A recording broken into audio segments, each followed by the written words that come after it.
बेटे और बेटी में अंतर करने वाले लोग सुन लीजिए। बेटियां जिनको बोझ समझा जाता है, वो बेटियां, टीवी रोज देखते होंगे आप, न्यूज पढ़ते होंगे, बेटियां क्या कर रही हैं? भारत की बेटियां देश के लिए गोल्ड मेडल लेकर के आ रही हैं। भारत की बेटियां, अब बेटों पर मेरा कोई विरोध नहीं है, लेकिन फिर भी आप सब बुद्धिजीवी लोग बैठे हैं, आपके घर में बेटे होंगे, अगर मेरी बात ठीक लगे तो विचार करना।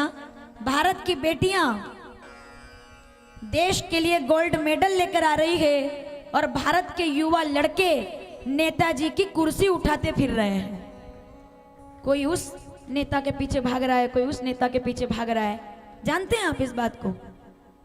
अच्छे अच्छे बेटे, मुझे दुख होता है इस बात का, जिन लोगों ने कभी अपने माँ बाप के जूते नहीं उठाए होंगे, वो नेताजी के गाड़ी के दरवाजे खोलते हुए नजर आते हैं। कुछ बच्चों का आज केवल इतना काम रह गया है कि आज नेताजी का इधर दौरा है, आज नेताजी के साथ सेल्फी लेते हुए। दिवाली छोड़ देते हैं लोग, घर पे दीपक नहीं लगाते लड़के, आज नेताजी की चप्पल उठाते हुए। मैं गलत तो नहीं बोल रही हूं? चमचागिरी करते हुए। और नहीं नहीं, चाहे मेरा विरोध हो जाए इस बात पर, यह सब किस लिए?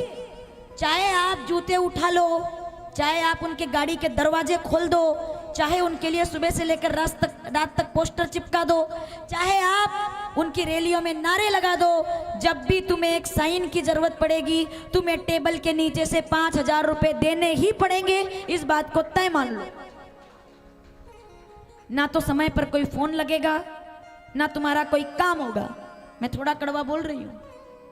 जिन लड़कों को ये लग रहा है नेताजी नेताजी नेताजी, माँ बाप के आंसू नहीं पूछते ये लोग, और नेताजी अगर माइक पर इंटरव्यू दे रहे हो तो पीछे वाले चार ऐसे गर्दन हिलाते हैं जैसे पंचम वेद पढ़ा जा रहा हो कि नहीं नेताजी ठीक कह रहे हैं, नेताजी नहीं। मैंने देखा, आपने देखा होगा, ये चार जो पीछे खड़े हुए हैं, ये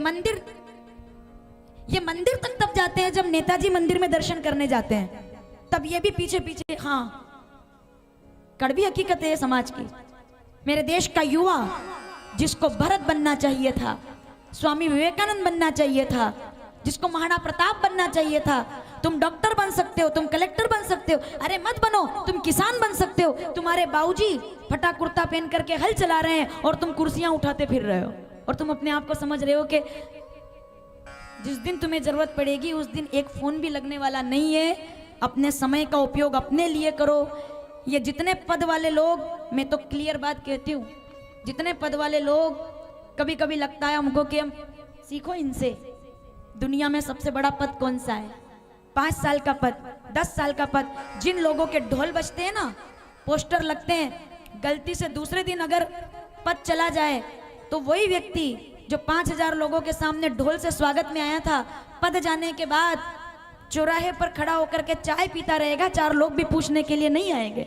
जब तक पद है तब तक सम्मान है, पद नहीं है बात खत्म।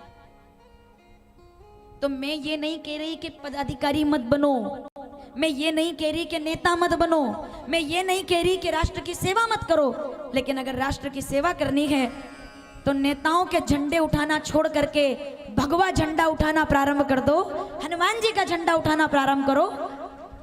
जो तुमने छोड़ दिया है काम, मंगलवार और शनिवार को ध्वजा निकालने का, हनुमान जी का झंडा निकाल करके आगे बढ़ो। हनुमान तुमको कभी झुकने नहीं देंगे, इतना तो मेरा दावा है।